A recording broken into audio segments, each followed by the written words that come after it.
All right, I'm gonna go ahead and say it. I'm gonna come out and say it. The number one place to live, not only in California, but in the entire country, is the San Gabriel Foothills. Now, I'm gonna give you reasons as to why that is. And if you stay till the very end, I'll actually tell you the one other place I would move to if I absolutely had to make a move. My name is Gabriel Perez. I'm the team lead for the Perez team, resident of Southern California for over 38 years, real estate consultant and investor for over 10. And it is my absolute pleasure to help you navigate what it looks like to move to the San Gabriel Foothills in Southern California and thrive here with your family. One of the number one things about living in the San Gabriel Foothills is the proximity to everything. We all know that downtown LA is just a jungle of noise, and it's a concrete jungle. There's traffic, there's crime. In the San Gabriel Foothills, you're about 30 minutes away from that. So if you ever wanted to go in for a game, a Lakers game, or any big event, you could go easily 30-minute drive. You could do an Uber, you could technically take the metro, but it's far enough away where you can take a breath. And I think that's something that's really valuable. And a lot of people, we kind of joke and say they escape LA because you don't want to be too close to the city, but you want to be able to visit if you'd like. So you're about a 30-minute drive around from downtown LA. I grew up in the area, and the older I got, the farther I wanted to be away from LA, but still have the option to visit if I so chose. You're about a 30-minute drive away from the big, loud city, and you're about a 15 to 20-minute drive away from total serenity, a quiet mountain scene. You're about an hour away from Wrightwood. I mean, there's so many different directions you can go. In the foothills, you're about 45 minutes. So if you're leaving from Monrovia or Duarte or San Dimas, you're about 45 minutes away from world famous beaches like Huntington Beach, Venice Beach, all the beaches I just mentioned. They are 45 minutes away, which is fantastic. I mean, it's so easy to get to. And one of my favorite memories growing up, once I was of age, like high school and college, where I can just kind of drive myself and our friends, we would just throw our bodyboards and surfboards in the flatbed, and we would just drive out after church, and we'd spend the whole day there. I mean, that was just kind of what we did. And here's the beauty of it. When it got too cold, which, in California doesn't get that cold, but when it did get too cold and we decided we wanted to maybe go snowboarding, well, guess what? 45-minute drive the other direction. And we'd go up into Wrightwood for that was like easier snowboarding. So you have the beach, and then you have the mountains. And if you wanted to go up into the mountains during the summer, of course you could do that. But the way we kind of navigated this is, when it was hot, summertime, we were at the beach every single minute we could. And we played sports a lot, but when we could get some time, we'd go to the beach, Huntington Beach preferably, and we would just spend the whole day there. As soon as winter came along and we got some signs of winter, again, it's not much in Southern California, we would go up to Wrightwood and we would play up in the snow and we would snowboard. So again, right after church, instead of throwing surfboards in the flatbed, we would throw our snowboards in the flatbed and we'd drive up to Wrightwood, because Wrightwood was easy. It's 45 minutes away. And more specifically, from the San Gabriel Foothills, it's west. You're going to hit the beach in about 45 minutes. If you go east and then a little bit north, obviously, you'd get into Wrightwood. And if you kept driving a couple of hours, you'd get into Big Bear. How beautiful is that? I mean, think about that. You are 45 minutes away from a world famous beach, or you're a couple of hours away from a world famous resort style cabins in the snow. And last but not least, if that isn't enough, you are about 45 minutes away, again, from desert. I mean, you have Joshua Tree. People love going out to those places. And it just depends on what kind of activity level you want. If you want to go out into the water, you can swim. If you want to go hiking or snowboarding, you go up into the mountains. And if you want just a retreat, you can go out to Joshua Tree or the desert. So fantastic reason. If you're an outdoors person, the best. So just as a sidebar, absolutely having a blast with this. I actually have two kids. My wife and I, we have two kids, a 4-year-old and a 2-year-old, and we're shooting this specifically so that you can meet them and experience what it's like to have a family in the foothills. So You will absolutely see them on this. I think that's the most fun we could have with this. I hope you enjoy meeting them and they can give you some perspective on what it's like to raise a family, move with a family into these San Gabriel Foothills. Now, when I talk about sports, you know, if you live in the Midwest, there are just certain weather conditions that just do not allow you to do certain sports. In the San Gabriel Foothills, it's kind of year-round for anything. Cruz, what sport are you playing right now? T-ball. What's your team? The Dodgers. The Dodgers. And Grace, do you do gymnastics? Yeah. Do you like gymnastics? Yeah, so our kids are in entirely different sports and they have access to these sports year-round. You can play baseball, t-ball in the fall, in the winter. We don't deal with the snow situation. You can even play lacrosse. I mean, you drive any direction. There's so many opportunities for the kids to play sports. Do you guys like playing sports? Yep. Yeah? Do you like doing gymnastics? Yeah. Most important reason why the San Gabriel Foothills are amazing is sports for the kiddos. You guys like them? Yes. Historic charm and character of the homes and the cities themselves. In Monrovia, I'll give a great example. You have a lot of homes that were built in the 1900s. Sierra Madre, same thing. So much so that quite a few of them, are actually marked as historical monuments. And we'll talk about what that means. There's a Mills Act, certain things that you can and cannot do to those homes.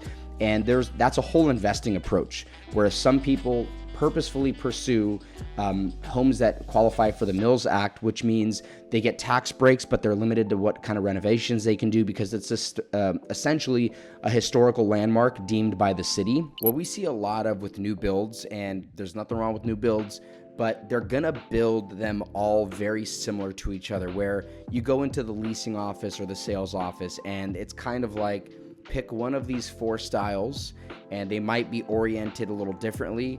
They might have slightly different size lots, but for the most part, they're all built at the same time, so they're not gonna vary greatly.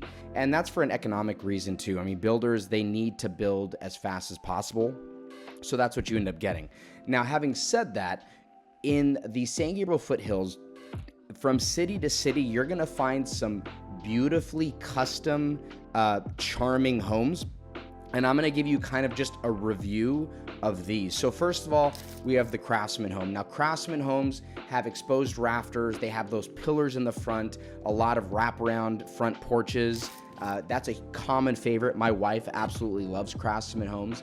Right along after that, you have your Spanish colonial. So this is gonna be your red tiles, wrought iron details, and again, different cities will have more and more of these, but for the most part, you're gonna find these in the San Gabriel Foothills. Mid-century modern and ranch style, you're gonna see, well, mid-century modern, really clean lines, flat plains, a lot of open spaces. That's a really niche style that some people absolutely love. And then I'm gonna wrap up with probably the most common one we have. It's a post-World War II build, and that's the ranch style home. So attached garages, single story, more common. And so again, it depends on where you are in the San Gabriel Foothills, but city by city, you're gonna see some really distinct differences, and each city has such a beautiful custom feel to it. And again, you're not gonna get a builder that's going to get into an area and build a mid-century modern or a Craftsman or a Mediterranean style home. That's just not gonna be as common. So when you drive through an area like Sierra Madre or Monrovia or Glendora and you're surrounded by those, it gives you such an old antique feel, such a charm about that area that you cannot really find elsewhere. Community pride has got to be one of the most intangible yet powerful things an area can have. And the San Gabriel Foothills does not disappoint in this way. When you think of community pride, when I think of community pride, I immediately go to, well, what do the holidays look like? And I don't mean just Christmas. I mean, what does Memorial Day look like? What does Easter look like? What does Christmas look like? What does the 4th of July look like? Is there a parade? And I think that when a city can manage to keep a parade consistently year over year over year, it creates such a pride in that community where those that live in that city aren't going to go elsewhere. And I'll give you a great example. Azusa does Golden Days, and it is a parade where it's Western themed. They have a parade that comes down Azusa Avenue, and they do a helicopter flyover, and people are waving their flags. I mean, it is seriously such a cool event. Glendora does a Christmas parade where they come down their main road, and everybody lines up on the side, and there's music playing, and high schools come out. I mean, people are trying to qualify to make it in this parade. Marching bands, I mean, and then there's churches. Every community, Little League, every community will come out with an opportunity to share something with others. They'll usually throw something out to the crowd. And again, I go back to just, if you can take a step back and look at the pride that those people have in their community, you can't bottle that up, and that can only be formed over time. And again, this kind of goes back to when you think of LA, you think of commuters, people just commuting through the city. They're cold, they're not friendly.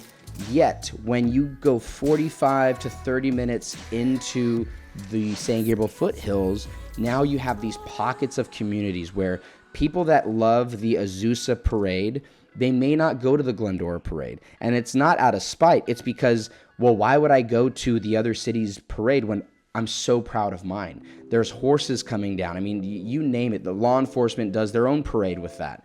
And that's not something that you see on TV. It's not something you can really market. It's something that you have to feel. And when those parades come, I'll make sure that we record those, that you guys can kind of see what that looks like. And every city within the San Gabriel Foothills has something to that effect, where you feel like when you move into this community, you're pulled in, you are now part of the family, and you can enjoy that with them. When you're relocating, safety is one of the most important things that you can, think about. Whether you are planning on having kids, whether you already have kids, or whether you're an empty nester and you're getting older, you always know in the back of your head that safety and that security is never going to go away. You're always going to want to have that, regardless of the season of your life. You just might be thinking about different aspects of it as you get older or as your kids get older. On that note, out of the 10 cities that are in the San Gabriel Foothills, 7 out of the 10 have their own dedicated private police department.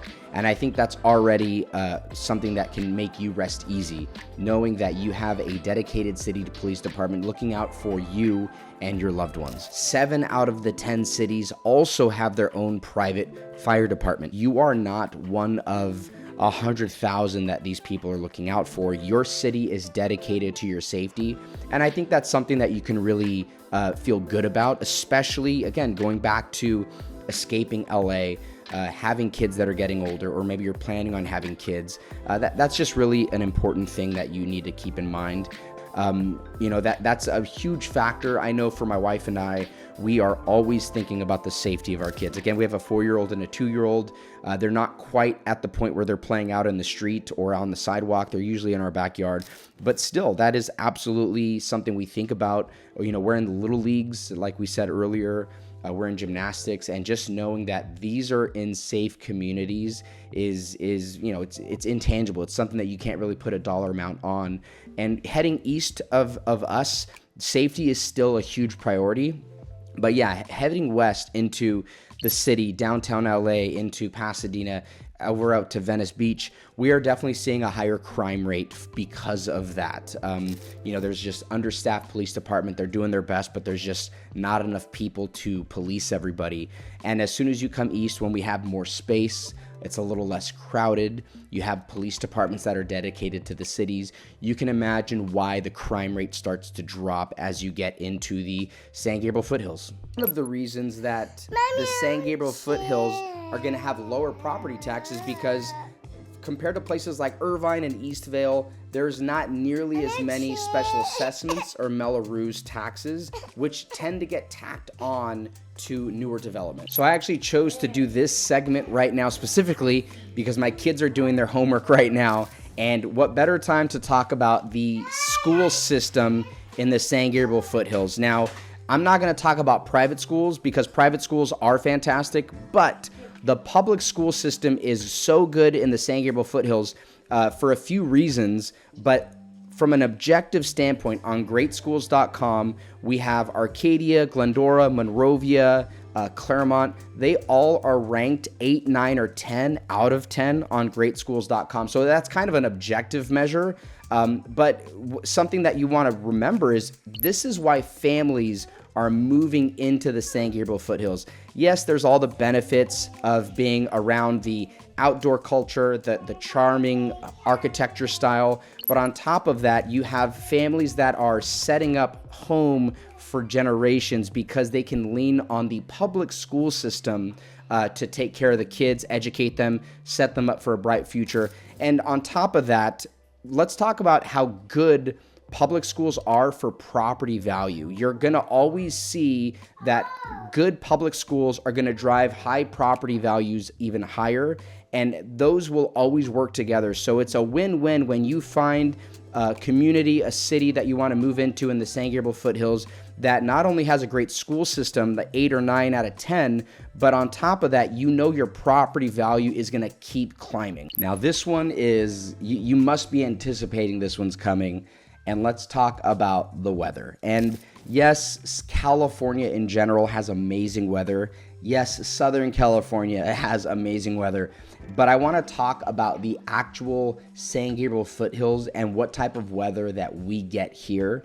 Again, we're just south of the mountains, so we are close to the snow. We can see the snow, and we get to experience some of that colder cool off. We're also not so far away from the ocean that we can't benefit from that cooling as well.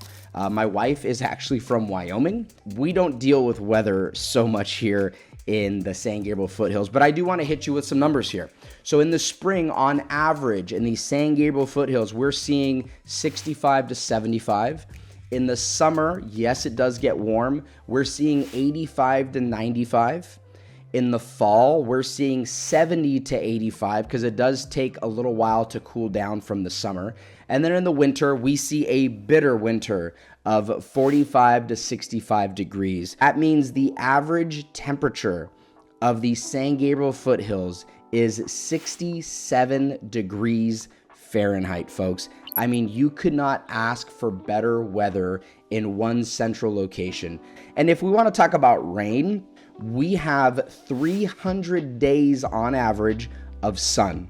So yes, there are some cold, overcast, rainy days, but imagine that, 300 days of sun. So anybody that's moving from a state or country for that matter, where the weather, you have to change your wardrobe out in storage, we don't deal with that.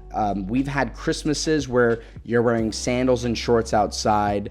Not only do we have amazing weather in the San Gabriel Foothills, but when the weather is maybe not as favorable, we have direct access, 45, 30-minute drives to locations where your stresses of the bitter weather can be eased. The strong sense of optimism and growth that comes along with the San Gabriel Foothills in comparison to the state of California, I think it's even more impressive. So since 2020, I don't think it's a surprise to anybody, California actually experienced a decline in population, and we actually lost 500,000 residents. 500,000 people chose to leave California since 2020. Now, again, political or otherwise, I don't think that surprises a lot of people. I think a lot of people understood that that was happening.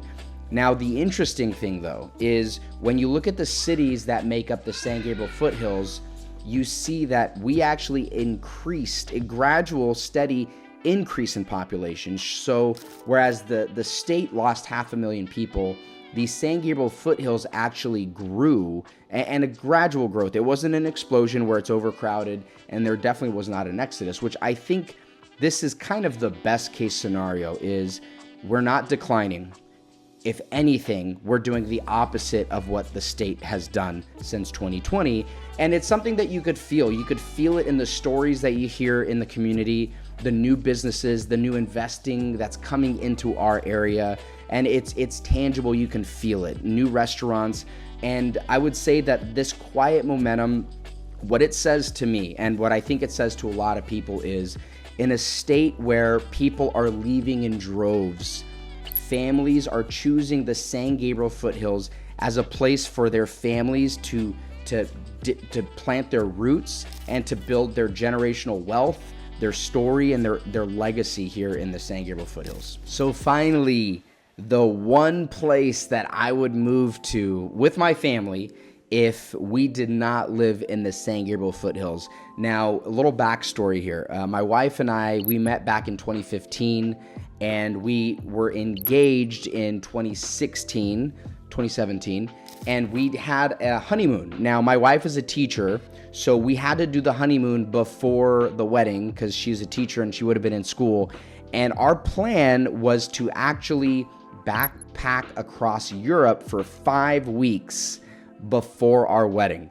Now, first of all, we did it, we pulled it off, and it was the best trip of our lives. But something else that it gave us an opportunity to do is when you backpack, especially nowadays with Airbnb, you actually live with the people in the city. With an Airbnb, you find a person that's renting out, their house or one of their bedrooms, and you live with them.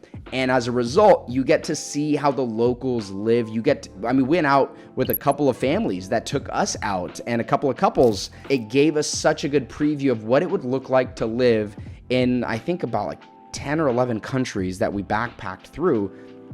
Head and shoulders above all of them was Barcelona in Spain. The reason we loved it is because we lived with the locals. We actually went out to a couple of clubs with some other couples.